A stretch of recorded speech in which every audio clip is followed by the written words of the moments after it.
Salut tout le monde, j'espère que vous allez bien. Donc on se retrouve aujourd'hui pour une nouvelle vidéo sur la chaîne où on va parler des différentes méthodes d'administration des SARMs. Quelles sont les différences entre l'administration par voie orale, donc en liquide, en pilule ou en capsule, par voie transcutanée, par injection. Donc on va voir les différences, les avantages de chaque méthode et leurs inconvénients. Pour ceux qui ne savent pas ce que c'est des SARMs, donc les SARMs sont des modulateurs sélectifs des récepteurs aux androgènes. Donc c'est un type de produit anabolisant qui va permettre d'améliorer la performance et augmenter la masse musculaire pour les athlètes ou les athlètes amateurs professionnels. La méthode d'administration des SARMs, cependant, elle peut avoir un effet significatif sur leur efficacité et leur sécurité. En ce qui concerne l'administration par voie orale, donc c'est la plus courante méthode d'administration des SARMs. Donc cela implique de prendre une pilule, une capsule ou sous forme liquide le SARMs. L'administration orale des SARMs, elle est populaire car elle est facile et pratique. C'est la plus simple à mettre en place. Cependant, il est important de noter que la biodisponibilité des SARMs lorsqu'elle est prise par voie orale peut être inférieure à certaines autres méthodes d'administration. Donc ça signifie que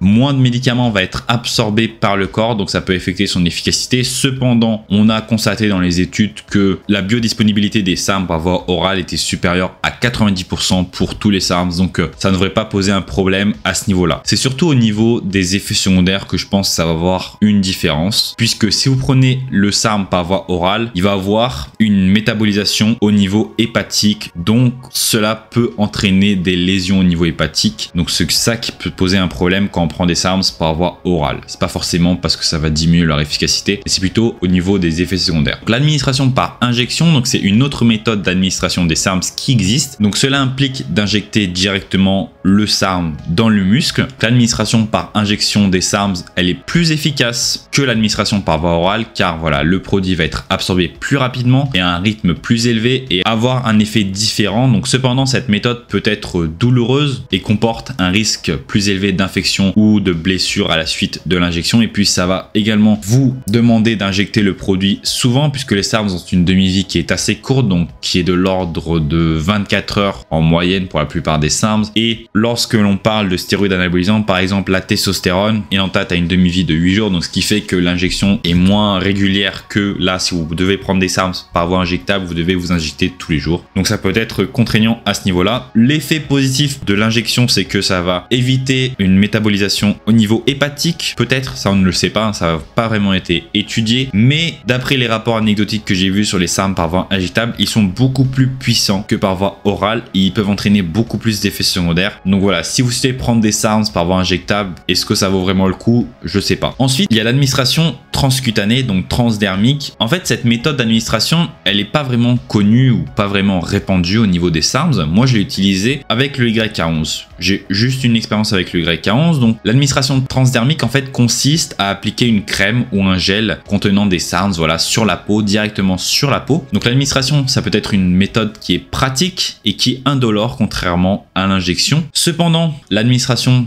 transcutanée, transdermique peut être moins efficace que l'injection ou l'administration par voie orale, car la peau va agir comme une barrière à l'absorption du produit, donc moins de produits délivrés dans votre corps. Si vous souhaitez prendre des SARMs par voie transdermique transcutanée, il faudra sûrement augmenter un petit peu votre dose par rapport à la voie orale. Par exemple, avec le YK11, je crois que j'avais pris 17 mg par jour par voie transdermique, alors que les doses recommandées sont entre 10 et 15 mg. Donc voilà, j'étais un peu plus au-dessus pour avoir certainement les effets que j'aurais obtenus avec une dose classique par voie orale. Donc là, je vais vous parler des différentes méthodes d'administration par voie orale. Donc comme on l'a vu, l'administration orale des SARMs, elles peuvent se faire sous formes différentes qui sont le liquide, les pilules ou les capsules. Donc chaque forme a ses propres avantages et inconvénients, on va le voir également. Les SARMs liquides oraux sont généralement vendus dans un flacon compte-gouttes et sont conçus pour être pris par voie sublinguale ou sous la langue. Donc cette méthode d'administration est plus rapide et plus efficace que la prise du médicament par voie orale, car cela contourne le système digestif. Cependant, voilà, ça peut être plus difficile de mesurer la bonne dose et le goût peut être vraiment désagréable. Donc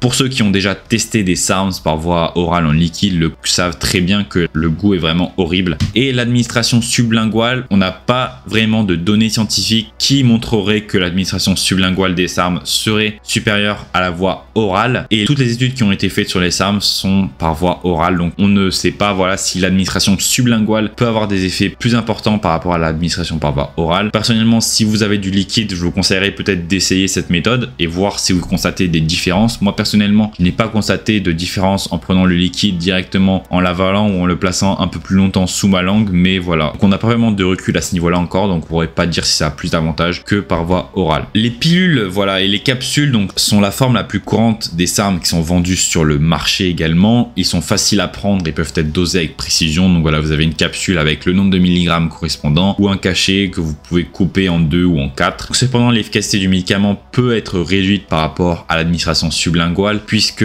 il y a le processus de digestion et certains utilisateurs peuvent ressentir une gêne gastro-intestinale avec la prise des SARMs. Donc ça, c'est assez courant que certains SARMs vont entraîner des problèmes digestifs, donc constipation, diarrhée ou autre, et des douleurs digestives. Donc ça peut être dû au fait que les SARMs sont digérés par votre système digestif tout simplement. Donc voilà. En conclusion de cette vidéo, je dirais que le mode d'administration des SARMs, il pourrait avoir un impact significatif sur leur efficacité et leur innocuité. Bien que l'administration orale soit la méthode la plus courante, l'injection et l'application transdermique peuvent être plus efficaces et avoir peut-être moins d'effets secondaires. En ce qui concerne l'administration orale, il existe plusieurs formes différentes, voilà, de SARMs disponibles, chacune avec ses propres avantages et inconvénients, comme on l'a vu. Donc voilà, il est important de choisir la méthode qui va être la plus efficace et la plus sûre pour vos besoins individuels. Personnellement, je pense pas qu'une méthode va être plus efficace qu'une autre. Je pense que ça dépend vraiment de l'individu de chacun, comme je vous l'ai dit. Personnellement, moi, j'aimerais bien qu'il y ait plus de retour sur l'application transdermique des SARMs, puisque pour moi, l'application transdermique, ça serait la mieux. La mieux, pourquoi? Puisque pas d'injection, donc ça, avec les SARMs, c'est l'avantage. Il n'y a pas d'injection, donc c'est moins contraignant. Mais également, l'application transdermique empêche cette métabolisation hépatique par le foie, donc empêche les dommages causés sur le foie que la prise orale peut entraîner. Cependant, le seul inconvénient de l'application par voie transcutanée, c'est que ça peut réduire la biodisponibilité, donc vous nécessitez une plus grosse dose. Et également, voilà, ça peut être un peu contraignant d'appliquer le produit chaque jour et puis de laisser sécher un certain temps. Voilà, mais moi personnellement, j'ai fait cette méthode d'administration là et c'est pas quelque chose de très contraignant. Donc voilà. Si vous êtes intéressé pour tester cette méthode d'administration là, je crois que Purose vend des SARMs sous forme transcutanée, donc ce n'est pas à checker en description pour vos besoins à ce niveau-là. Donc voilà, j'espère que cette vidéo vous aura plu. Si vous avez aimé la vidéo, n'hésitez pas à liker la vidéo, à laisser un commentaire. Ça aide toujours pour l'algorithme YouTube, à vous abonner à la chaîne et à activer la cloche des notifications pour manquer aucune des prochaines vidéos. Si vous souhaitez me poser n'importe quel type de question, n'hésitez pas à aller sur mon Instagram qui est affiché à l'écran. Donc c'est Pierre-du8 Gourdon. Je réponds à n'importe quel type de question sans problème. Également sur Instagram, je propose un service de coaching 100% personnalisé. Donc si vous avez des besoins spécifiques à ce niveau-là, n'hésitez pas à me contacter. Et puis on se retrouve à très vite. À bientôt sur la chaîne. Allez, salut les gars. Bye bye.